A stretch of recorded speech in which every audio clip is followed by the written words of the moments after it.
Selamat datang di perjalanan kembali ke masa lalu, ke sejarah Jawa Timur dan kerajaan-kerajaannya yang kaya dan menawan. Jawa Timur, wilayah dengan bentang alam yang dramatis, penuh dengan sejarah yang luas seperti dataran tinggi vulkaniknya dan kedalaman lautnya yang biru. Terletak di bagian timur Kepulauan Indonesia, kawasan ini telah menjadi tempat lahirnya peradaban yang menjadi saksi naik turunnya kerajaan-kerajaan besar. Kisah kami dimulai pada abad-abad awal milenium pertama, ketika permukiman pertama mulai bermunculan di sepanjang tepian sungai yang subur. Komunitas-komunitas ini meski sederhana, meletakkan dasar bagi apa yang kemudian menjadi permadani sejarah yang menarik, terjalin dengan kisah-kisah tentang kekuasaan, penaklukan dan pencarian legitimasi ilahi.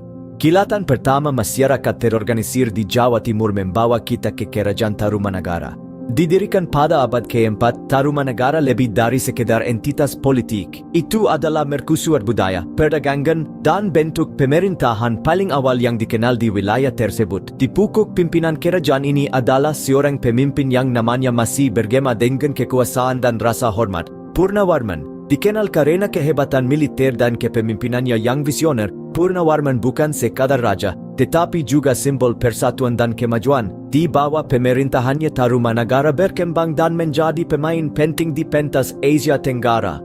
Peninggalan Purnawarman terukir di batu sekara harafiah berupa prasasti yang ditemukan tersebar di Jawa Timur.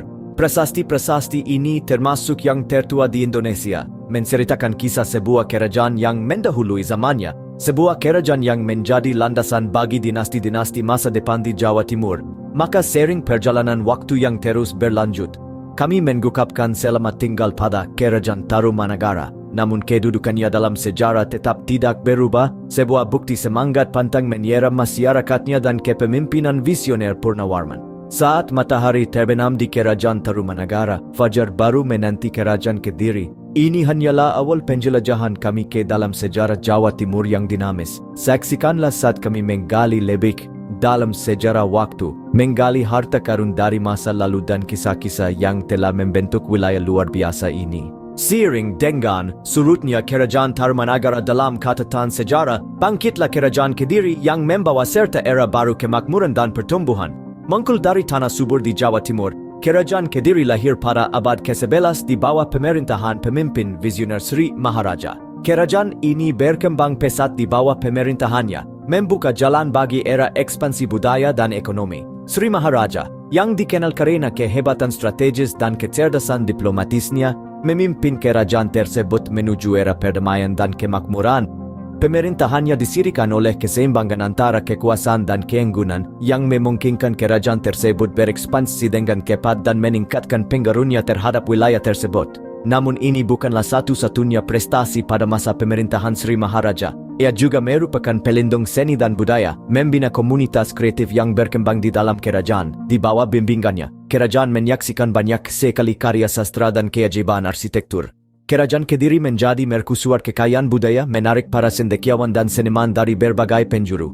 Kemakmuran Kerajaan Kediri tidak berhenti pada kebudayaan saja. Tanah kerajaan yang subur dan letaknya yang strategis menjadikannya pusat perdagangan dan perniagaan. Pedagang rempah-rempah, pedagang sutra, dan pedagang lainnya berbondong-bondong datang ke kerajaan tersebut sehingga semakin memperkaya perekonomian dan memperluas pengaruhnya. Kekayaan kerajaan bertambah, begitu pula reputasinya sebagai pusat perdagangan dan kebudayaan. Pengaruh Kerajaan Kediri jauh melampaui batas negaranya. Aliansi strategis dan hubungan diplomatiknya membentuk dinamika regional pada masa itu, menciptakan warisan yang bertahan selama berabad-abad. Namun seperti kata pepatah, semua hal baik harus berakhir. Kerajaan Kediri, meskipun memiliki kemegahan dan pengaruh, tidak terkecuali dari hukum universal ini. Ketika kerajaan mencapai puncak kekuasaan dan kemakmurannya, benih-benih kemunduran sudah mulai disemai. Tetapi seperti halnya kerajaan-kerajaan besar lainnya, sudah tiba waktunya bagi Kerajaan Kediri untuk menyerahkan kekuasaannya kepada penerusnya, Kerajaan Singasari. Maka Kerajaan Kediri pun ditutup, namun warisannya tetap hidup selamanya terpatri dalam catatan sejarah Jawa Timur. Jatuhnya Kerajaan Kediri menandai bangkitnya Kerajaan Singasari. Suatu zaman yang sering disebut sebagai masa keemasan Jawa Timur, tumbuh dari sisa-sisa Kerajaan Kediri. Singasari didirikan pada awal abad ke-13, namun kerajaan ini bukan sekadar fase lain dalam sejarah Jawa Timur.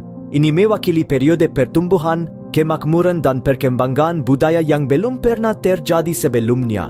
Kerajaan Singasari merupakan perwujudan zaman keemasan. Yang memimpin zaman keemasan ini adalah seorang pemimpin yang cemerlang sekaligus ambisius. Namanya Kertanegara, Raja Singasari yang terakhir dan bisa dibilang paling berkuasa. Di bawah pemerintahan Kertanegara, Singasari tidak hanya bertahan, tapi juga berkembang. Kekayaan, kekuasaan, dan pengaruhnya tumbuh mencapai tingkat yang tidak terbayangkan sebelumnya. Kertanegara adalah orang yang mempunyai visi dan tindakan. Dia memimpin dengan pemikiran strategis yang selalu menatap masa depan. Pada masa pemerintahannya, ia memulai serangkaian penaklukan yang memperluas batas Singasari jauh melampaui Jawa Timur. Kekakapan diplomasi dan kekuatan militernya membuat Singasari membangun kehadirannya di wilayah-wilayah yang jauh seperti Sumatera dan Bali. Namun pemerintahan Kertanegara bukan hanya soal perluasan wilayah. Itu juga merupakan periode kebangkitan budaya. Ia memperjuangkan perpaduan kepercayaan Hindu dan Buddha sehingga menciptakan perpaduan budaya unik yang masih menjadi bagian dari identitas Jawa Timur hingga saat ini. Kuil dan bangunan yang dibangun pada masanya berdiri sebagai bukti sintesis budaya ini. Namun pengaruh Kertanegara melampaui kerajaan dan masanya. Sistem administrasi yang ia bangun, praktik budaya yang ia promosikan, dan hubungan diplomatik yang ia bangun meletakkan dasar yang kuat bagi kerajaan-kerajaan berikutnya.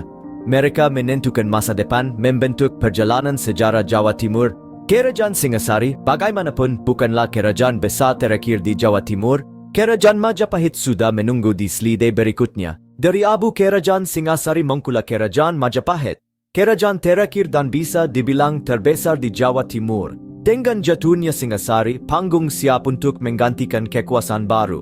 Kekuasaan tersebut adalah Kerajaan Majapahit yang didirikan pada akhir abad ke-13 oleh Raden Wijaya, seorang pangeran Singasari. Kerajaan Majapahit menandai puncak pengaruh politik dan budaya Jawa Timur. Di bawah kepemimpinan penguasa paling terkemuka, Hayam Wuruk, kerajaan mengalami masa keemasan. Hayam Wuruk naik takhta pada pertengahan abad ke-14 dan pemerintahannya ditandai dengan masa damai dan kemakmuran. Ia dikenal karena kebijaksanaan diplomasi dan komitmennya terhadap kesejahteraan rakyatnya. Pada masa pemerintahan Hayam Wuruk, Kerajaan Majapahit memperluas pengaruhnya ke sebagian besar Asia Tenggara. Ini adalah masa eksplorasi, perdagangan, dan pertukaran budaya yang membawa kekayaan dan prestise bagi kerajaan. Seni berkembang pesat dan pencapaian arsitektur kerajaan sangat luar biasa, termasuk kuil dan monumen mega yang masih berdiri hingga saat ini.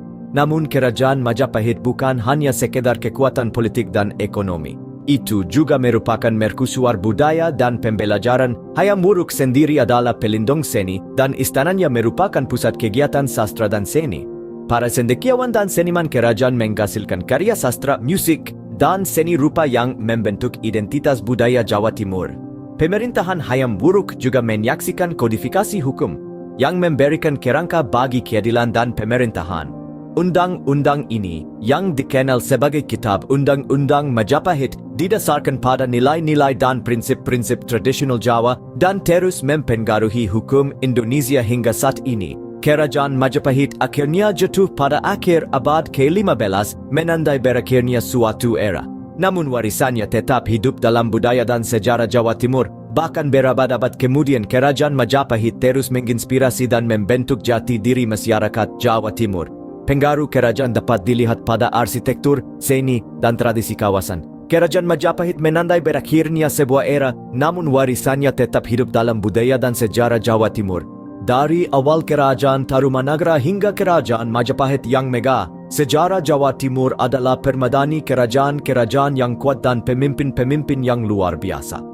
Di awal sejarah Jawa Timur, kita menyaksikan kebangkitan Kerajaan Tarumanagara, salah satu kerajaan Hindu paling awal di Indonesia. Pengaruhnya, meski sudah lama berlalu, masih bergema selama berabad-abad, membuka jalan bagi kerajaan-kerajaan berikutnya. Menyusul Tarumanagara, Kerajaan Kediri menjadi pusat perhatian.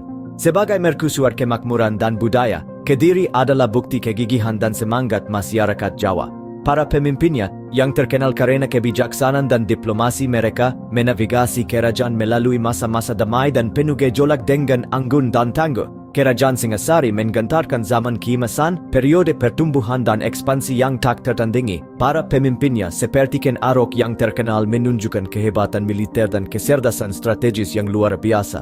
Ambisi dan visi mereka selamanya mengubah lanskap Jawa Timur, meninggalkan jejak yang tak terhapuskan dalam sejarahnya. Kerajaan Majapahit, kerajaan besar terakhir di Jawa Timur, merupakan pusat kekuatan tersendiri. Para pemimpinnya seperti Hayam Wuruk yang legendaris dan Perdana Menterinya Gajah Mada memimpin kerajaan ini ke puncak kejayaannya. Kekuasaan mereka meluas jauh melampaui Jawa, menciptakan sebuah kerajaan yang tersebar di sebagian besar Asia Tenggara. Masing-masing kerajaan ini dengan pemimpinnya yang unik dan narasinya yang berbeda membentuk budaya dan sejarah Jawa Timur. Pengaruh mereka meresap ke dalam setiap aspek kehidupan, mulai dari seni dan sastra hingga arsitektur dan agama. Mereka meninggalkan warisan yang melampaui waktu, sebuah bukti semangat abadi dan ketahanan kawasan. Namun sejarah bukan hanya tentang masa lalu. Ini adalah entitas yang hidup dan bernafas yang terus berkembang dan berpengaruh. Pembelajaran yang kami peroleh dari kerajaan-kerajaan ini dan para pemimpinnya terus bergema membimbing kami dalam menjalani perjalanan kami sendiri. Ketika kita meninggalkan masa lalu dan kembali ke masa kini, kita membawa serta kekayaan sejarah dan warisan kerajaan-kerajaan di Jawa Timur, sebuah bukti ketahanan dan semangat abadi kawasan ini.